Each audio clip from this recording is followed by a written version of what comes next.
Yes, terribly. Why don't you run away? I want to look. I've never seen a genie before. Well then, what do you see? Remember, always to a genie you must tell the truth. You don't look wicked. Are you a good genie? Not too good. Very good genii are just as tiresome as very good men. Do you live down there? No. Why have you come? To see you. I was about to bathe. I'm waiting. Bathe with you there? Give me your hand then. Down into the water.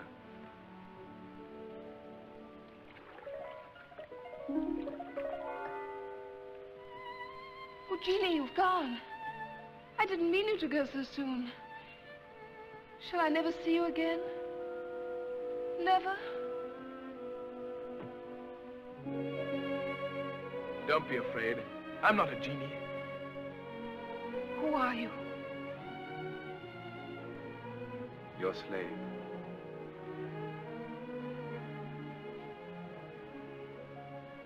Where have you come from? From the other side of time. To find you. How long have you been searching? Since time began. Now that you found me, how long will you stay? To the end of time. For me, there can be no more beauty in the world, but yours. For me, there can be no more pleasure in the world than to please you.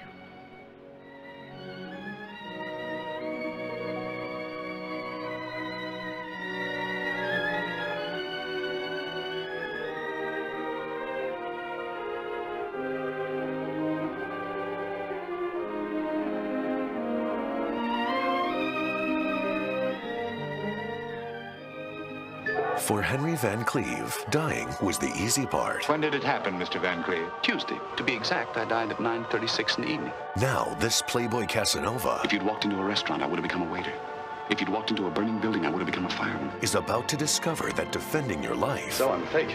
I'm false. I'm cheap. is harder than it looks. Don Amici and Gene Tierney So far as I can see, you've made them all very happy. in the Ernst Lubitsch classic, Heaven Can Wait. Can I be of any assistance to you? You might hold this for me. I'd love to. Correct me if I'm wrong. We are facing north, aren't we? Facing north. Well, now, I'd hate to commit myself without my compass. Pardon me, are you an explorer? No, I'm looking for the Eiffel Tower. Good heavens, is that thing lost again? Oh, are you interested in a view? I'm interested in the Eiffel Tower from a technical standpoint. Technical? No, I'm afraid I couldn't be of much help from that angle. You see, a Parisian only goes to the tower in moments of despair to jump off. How long does it take a man to land? Now, isn't that too bad? The last time I jumped, I forgot to time it. Let me see now, the Eiffel Tower. Your finger, please. Why do you need my finger? It's bad manners to point with your own. There, the Eiffel Tower. And where are we? Where are we? Now, let me see, where are we? Here we are. There you are, and here am I. Feel it? I'm interested only in the shortest distance between these 2 points. Must you flirt? Well, I don't have to, but I find it natural. Suppress it. I'll try. For my own information, would you call your approach toward me typical of the local morale? Mademoiselle, it is that approach which has made Paris what it is. You're very sure of yourself, aren't you? Well, nothing's happened recently to shake my self-confidence. I have heard of the arrogant male in capitalistic society. It is having a superior earning power that makes you that way. A Russian. I love Russians. Comrade, I've been fascinated by your 5-year plan for the last 15 years. Your type will soon be extinct.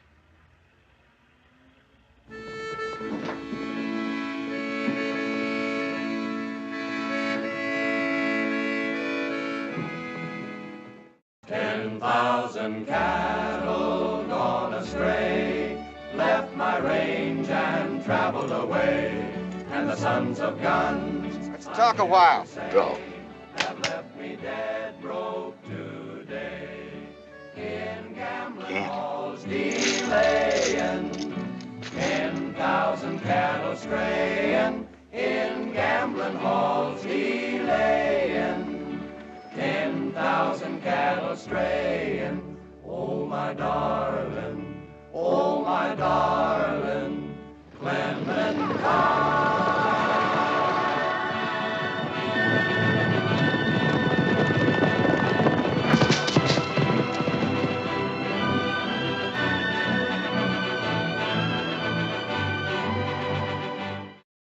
What do they call this place? Just over the rise there, big town, called Tombstone. Well, we sure want to thank you, Mr. Earp. Wyatt Earp. It's Doc Holliday, fellas. We'll be waiting for you, Marshal, at the OK Corral.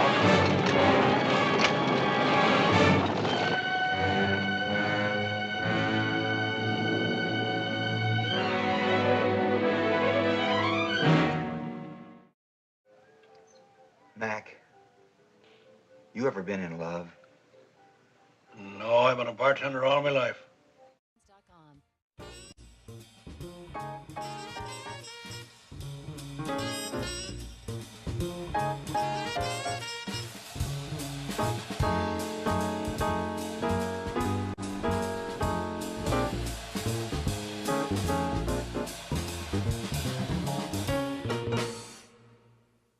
What is the code? The code. The code was a list of rules that came along from the Motion Picture Association that they put together in 1930 to kind of control what was being said and done in movies because they were afraid the government was going to come in and censor them and take over the censorship of the movies if they didn't do it themselves. So they put this code together. The problem was nobody paid much attention to it. Well, as you mentioned, the code was drafted in 1930. It wasn't really implemented until 1934 with Joseph Breen under Hayes's office at the MPAA. And in that period in between, we see this kind of heyday of these kind of pulpy movies, and there's a lot of double entendre, there's a lot of sexual innuendo and infidelity and crime and amorality. And so for that 4-year period where everybody seems to be talking about it, and right before they actually have to stop doing it, you see this flood of all these films, which are the subject of what we're going to be dealing with here. Right. Designed for Living, 1933, based on a play by Noel Coward, Miriam Hopkins, Frederick March, and Gary Cooper, 3 very attractive people. The reason that I think it's an interesting choice to have in this group of pre-code films is the fact that once the code came in, this story couldn't be told at all because what you have is a story about 3 people sleeping together. Well, I think it's not really clarified, I don't think, and maybe you can help me here, whether the 3 of them, they don't sleep together at the same time. She has both men as respective lovers, but the 3 of them are not together in a as far as we know. As far as we know. Yeah. Maybe that's implied, I don't know, that kind of got by me. But if there's ever a topic that the code wanted to address, it's a woman who is right out loud announcing that she's sleeping with 2 men, and they're both on either side of her in a car. Right. And she's just talking about it, right to both of them. Yeah. It's a very strange picture. Yes, it is. And the other thing I like about this film is it gives you an opportunity. I mean, like Gable and Bogart and Cagney and men who went on to become icons and whose spate of their greatest films comes a bit later in their careers. The pre-code era gives us a chance to see some of the greatest male stars and female stars before they became legends. And you see Cooper here, and there are a few actors who we have a chance to see them age on film as exquisitely as we do with Cooper. I mean, from Cooper to do Mr. Deeds Goes to Town, and then a film like this, and then when we end on Cooper's career, we're getting back toward, you know, High Noon and things like that. Love in the Afternoon. Love in the Afternoon. We don't get to see, like you once told me, I believe you were the one that told me, that Grant quit because he didn't want to age on film. Right. He got to the point where he said, I want to end, I want to leave them remembering me when I still have some chrome. And he also didn't want to be playing with leading ladies that were half his age. Right. That embarrassed him too. Miriam Hopkins, I think, is this wonderful actress, and the film really rides so much on her, because if that woman doesn't play it just so, the movie becomes even too weird. There has to be kind of a lightness to her and a joy to her. She's sleeping with 2 men at the same time. Both of them she's completely upfront with. The 3 of them are friends, and she's having the time of her life. And This movie wouldn't have worked maybe with just any actress in that role. And she and Frederick March had done Dr. Jekyll and Mr. Hyde before this together. But I find this movie to be a very, I mean, there's some wonderful things about it. I mean, Coward is Coward. Coward explores all kinds of baffles and chambers of human behavior. And you have Ernst Lubitsch directing it, so that's an addition to it as well. Right, incredible. Well, let's see the movie. Here it is from Paramount in 1933, based on a play by Noel Coward, Designed for Living.